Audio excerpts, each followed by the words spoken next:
কোন চালে ভাত হয় না? কোন প্লেটে খাবার খাওয়া যায় না? কোন লেট খাওয়া যায়? কোন গোল গোল নয়? কোন স্টোরে কোনো জিনিসপত্র থাকে না?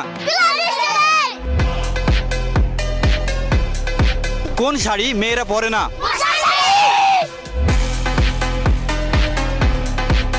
আচ্ছা এবার বলো তো যে কোন গ্রামে মানুষ থাকে না? কোন ইট দিয়ে বাড়ি বানানো যায় না? আচ্ছা এবার বলো তো যে কি খেলে পেট ভরে না? কোন কান দিয়ে শোনা যায় না? কোন হাঁস ডিম পাড়ে না?